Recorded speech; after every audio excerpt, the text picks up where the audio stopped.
Halo semuanya, selamat pagi, selamat siang, selamat malam, dimanapun kalian berada.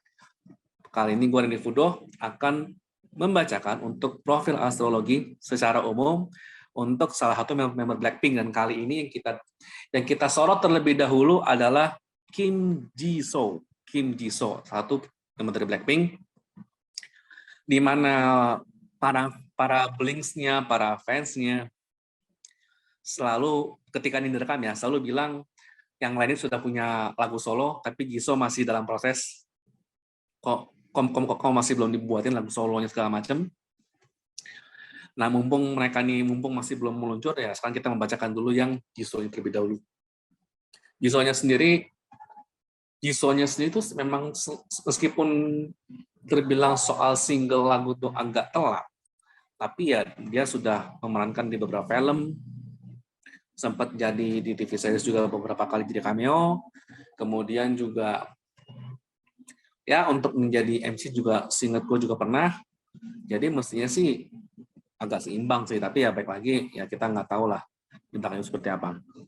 Oh ya, sama sekali lagi disclaimer, chart astrologi yang nanti akan gue share ini adalah berdasarkan tanggal lahir yang informasi yang sudah ada di internet, tapi untuk jam lahirnya berdasarkan jam lahir yang gue perkirakan sendiri, dari internetnya.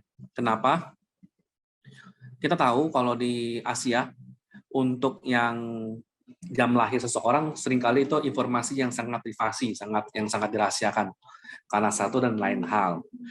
Oleh karena itu, ya gue hanya memperkirakan jam lahirnya itu berapa, kapan, jam berapa, berdasarkan memang kejadian-kejadian kehidupan dari ya mungkin yang gue ambil dari Wikipedia, dari berita-berita, dan juga kalau misalnya nanti ada teman-teman yang memang beneran tahu informasi jam lahirnya, silakan japri gue, boleh entah di DM Instagram nanti ada, ataupun di WhatsApp atau di email, nanti emailnya juga ada di gua, nanti di komen.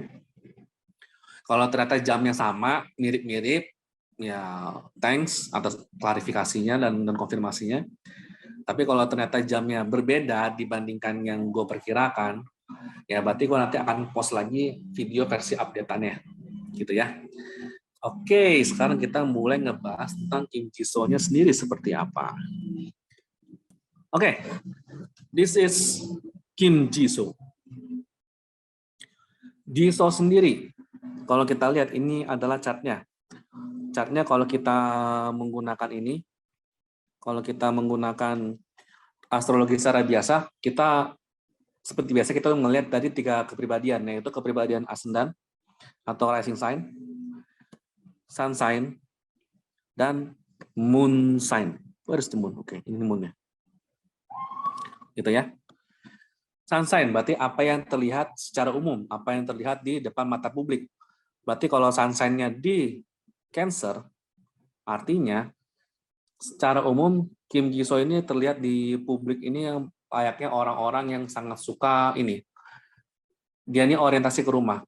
Apapun dia bekerja, itu tuh untuk rumah dia, untuk keluarga dia. Dia mau bekerja sekeras apapun, it's okay, asalkan keluarga dia ataupun teman-teman yang dekat, saking dekatnya dia tuh seperti keluarga, itu tuh baik-baik saja. Sepanjang dia tuh bisa nurturing atau bisa menyokong keluarganya, dia bersedia bekerja kayak apapun. Orientasi dia tuh ke rumah dan keluarga. Alhasil memang kalau sama orang-orang dekat, secara emosional dia juga cukup ya lumayan cukup sensitif lah. Dia itu juga secara intuisi, secara insting dia bisa mengerti kalau teman-teman dekatnya atau keluarganya atau saudaranya tuh misalnya dalam ya kayak semacam dalam bahaya atau semacam itulah, itu bisa. Kemudian sun sign-nya dia tuh di Capricorn, berarti secara umum kita bisa bilang zodiak dia adalah zodiak Capricorn, gitu ya. Capricorn ini kalau secara kepribadian, kalau dia itu sudah dewasa, dia akan berada di zodiak Capricorn, yang artinya dia ini sangat terstruktur orangnya. Kepribadiannya ketika dia dewasa, dia tuh akan sangat terstruktur, sangat sangat harus tahu jalurnya kemana aja. Jadi ketika dia tuh berkarir misalnya di YG Entertainment sebagai salah satu dari grupnya Blackpink, manajemennya Blackpink, dia tuh biasanya kalau sebelum dia join, mestinya sebelum dia join, dia tuh sudah dikasih tahu jalurnya kemana aja, karir path-nya kemana aja, rencananya kapan aja. Jadi, dan istilahnya struktur dia dapat uangnya gimana. Alhasil, ya gue yakin ketika dia tuh masuk ke YG, dia tuh sudah tahu jalurnya kemana aja dan karir path itu gimana aja. Jadi mungkin kali ini agak berbeda dengan let's say ya mungkin beberapa netizen segala macam menganggap karir Jisoo tuh mungkin yang paling nggak jelas, kesannya paling nggak jelas. Tapi di belakang layar, di manajemennya justru Kim Jisoo tuh sudah akan berusaha memastikan jalur karirnya dia tuh sejelas mungkin. Bedanya mungkin tidak akan terlalu dipublikasikan. Tapi Jisoo sendiri gue yakin sudah tahu karirnya tuh akan jalur kemana aja. Plan-nya tuh akan kemana aja itu karirnya. Aktivitas dia tuh akan seperti apa aja. Itu sih bedanya. Sementara moon sign dia itu di Aquarius. Berarti secara emosional ya kita bisa ngelihat secara emosional dia itu suka akan sesuatu yang unorthodox, akan sesuatu yang berbeda, dan dia cenderung suka dengan sesuatu hal yang tipikal orang-orang yang suka bersuara kalau ada sesuatu yang nggak benar. Jadi dia ini kalau secara emosional tuh ketika dalam bekerja atau dalam melakukan sesuatu, baik secara personal maupun secara profesional, ketika ada sesuatu yang nggak beres, dia tuh pasti akan ngomong. Dia pasti akan mengekspresikan tidak puasnya dia. Meskipun balik lagi belum tentu dipublikasikan ya. Tapi ketika di balik layar itu, ketika ada sesuatu yang dia kurang suka, dia pasti akan ngomong cepat kok. Oke? Begitu. Kemudian, berarti kalau secara rising sign, dia itu lebih ke orientasi ke rumah. Sun sign, dia itu kerjaannya terstruktur. Moon sign, dia itu ingin semua itu berjalan sesuai dengan kesepakatan. Kalau sampai ada sesuatu yang kalau sampai ada sesuatu yang salah, atau sesuatu yang melanggar kontrak, atau gimana, dia pasti akan ngomong duluan, di depan. Gitu ya. Kemudian karena ini lahirnya, let's say, ini ascendant, ini descendant. Dia ini lahirnya malam. Dia ini malam, menjelang agak-agak pagi lah. Dia ini lahirnya agak-agak sore. Jadi dianggapnya cat malam. Jadi planet yang paling menguntungkan itu adalah Venus. Sementara planet yang paling menantang ada Saturn. Gitu ya. Venus di house 5. Artinya Kim Jisoo sendiri ketika dia house 5 ini kan melambangkan kreativitas, hiburan, termasuk produktivitas, termasuk hobi. Kalau dia ini orang yang cukup kreatif dan dia orang yang cukup inisiatif, ini bisa dikatakan keberuntungan dia tuh di situ. Dia ini baru akan mendapat hasilnya kalau dia tuh kreatif dan dia tuh kreatif dan istilahnya tuh inisiatif. Ditambah ada Pluto di sini, membuat sesuatu lebih ekstrim. Membuat sesuatu lebih ekstrim di sini ya jadi berarti begini. Jadi ya ketika dia ini kreatif, maka dia tuh akan mendapatkan penghasilan sesuai dengan kreativitasnya dia. Bahkan dihargain lebih sebenarnya. Untuk sisi kreativitasnya ya. Itu akan amat sangat dihargain lebih. Bagus sih, sebenarnya sangat bagus. Hanya saja kalaupun ini juga bisa nunjukin, karena Venus ini dekat dengan Pluto, ini kayak juga bisa kayak menunjukkan, apalagi ada ininya nggak ya? Oke, nggak ada. Oke. Ini bisa dikatakan orang yang punya karisma sangat tinggi, karisma kecantikan sangat tinggi. Mungkin secara ya kalau orang yang sudah menjadi bias kan akan bilang kan Jisoo yang paling cantik. Cuma kalau secara netral, secara fisik mungkin bukanlah yang ya balik lagi kecantikan itu ya subjektif lah ya. Cuma kalau gue lihat dari chartnya secara fisik, bener-bener fisik, mungkin termasuk yang biasa aja sebenarnya. Di atas rata-rata, tetap cantik, tapi cantik yang bukan yang paling cantik lah. Hanya saja dia ini sangat terbantu dari karisma dia sejak lahir. Jadi kayak nge-boost up kecantikannya, nge-buffing kecantikannya, nge-boost misalnya mengembangkan banget kecantikannya tuh berkali-kali lipat dari yang awal. Bagusnya di situ. Ini kayak nunjukin orang yang contoh karismanya sangat-sangat bagus. Terutama ketika dia sedang bekerja, membuat sesuatu, creating something, gitu ya. Sementara kalau yang ya ketika dia tuh bekerja dengan kawan-kawan, peluangnya ada aja sih. Kemudian yang paling dihindari sebenarnya Saturn di sini. Yang paling menantangnya lah. Ini sih menunjukkan sebenarnya ini kan Saturn kan di house 9. House 9 ini bisa macam-macam. Bisa berarti perjalanan jauh, bisa berarti ya traveling perjalanan jauh, institusi hukum, institusi agama, atau nilai-nilai filosofi. Artinya, ini orang hindarin sesuatu yang berkaitan dengan,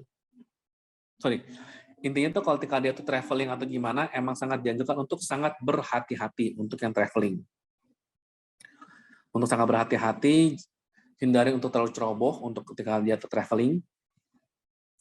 Sekaligus hindarin untuk ya misalnya kena pengaruh sekte A atau sekte B atau orang-orang yang spiritualitasnya tinggi atau gimana, karena memang cenderungnya tuh mudah dalam tanda kutip ya, mudah dikerjain kalau dia mencicipi hal-hal seperti itu. Lepas dari ya agama budayanya seperti apa, ketika dia masuk ke suatu institusi, ketika dia aktif di sana, itu tuh mudah dikerjain lah intinya.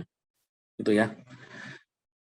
Kemudian ya mungkin karena karismanya juga, karena karismanya dia tuh secara itu terlalu tinggi, jadi banyak orang yang berusaha memanfaatkan dia. Ya itu plus minusnya lah.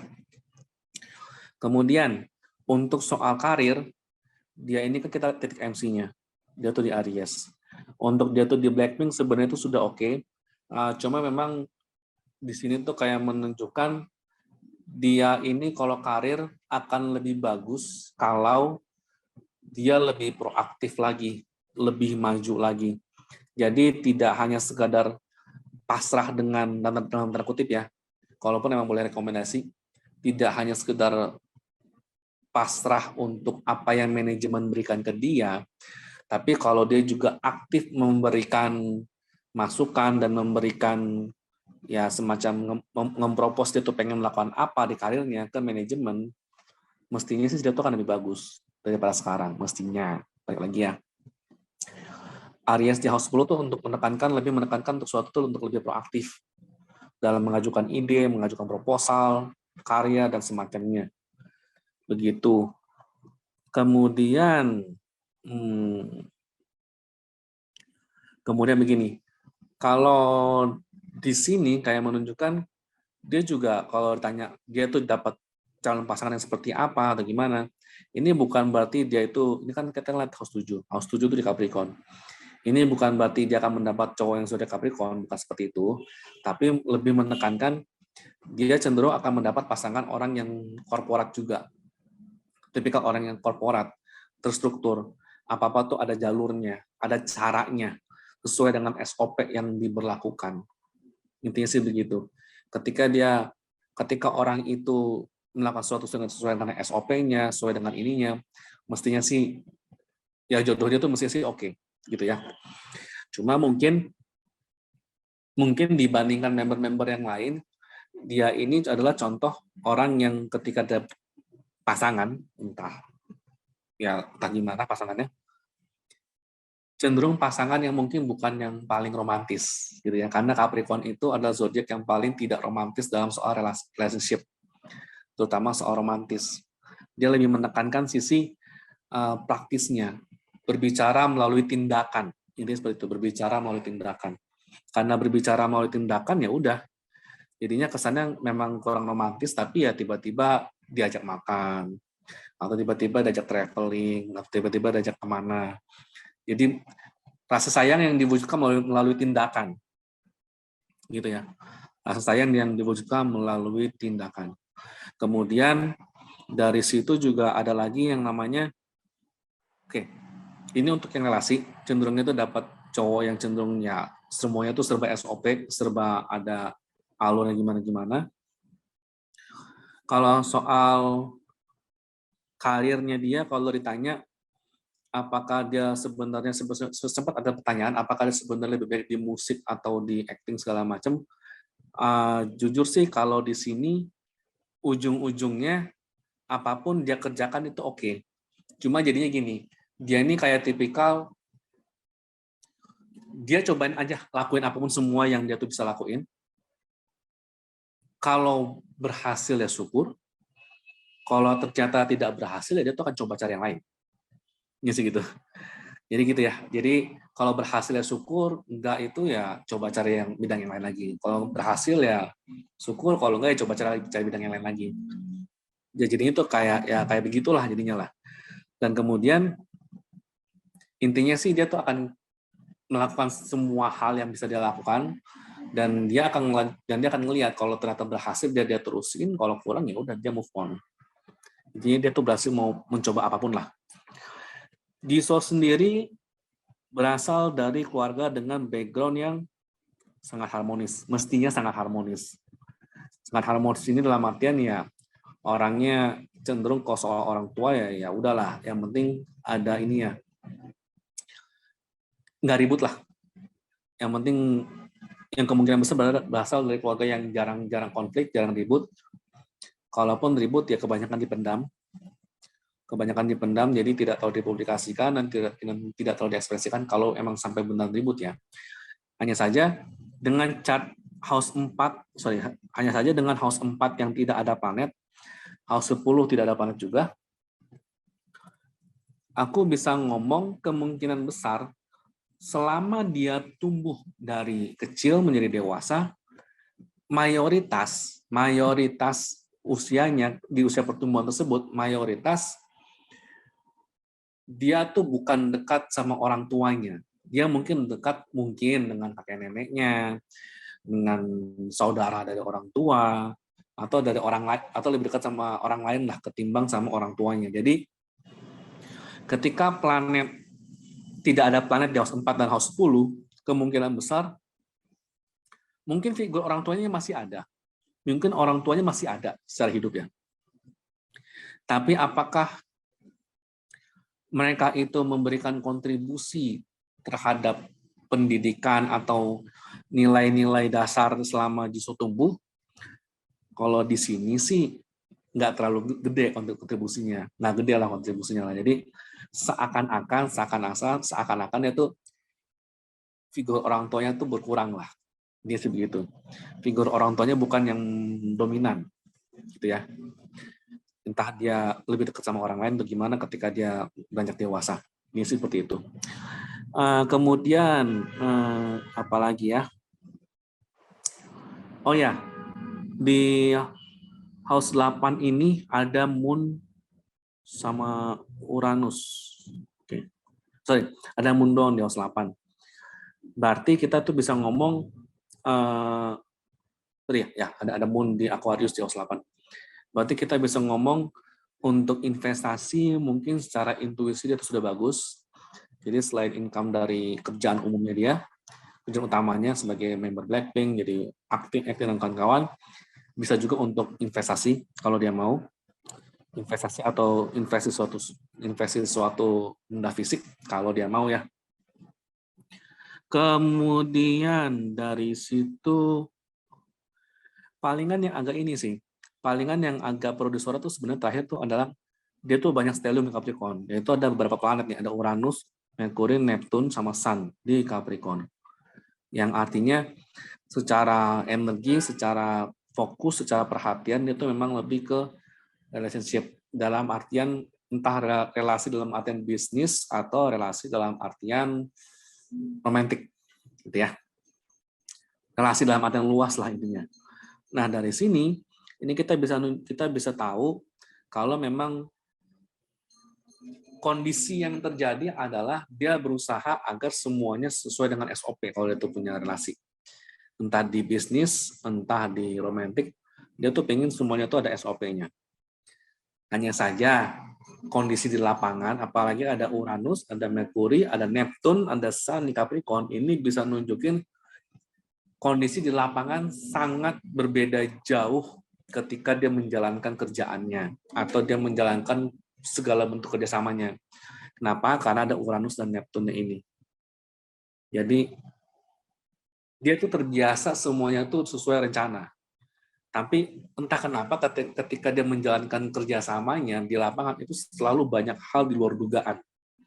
Untungnya, ya itu berita bagusnya lah.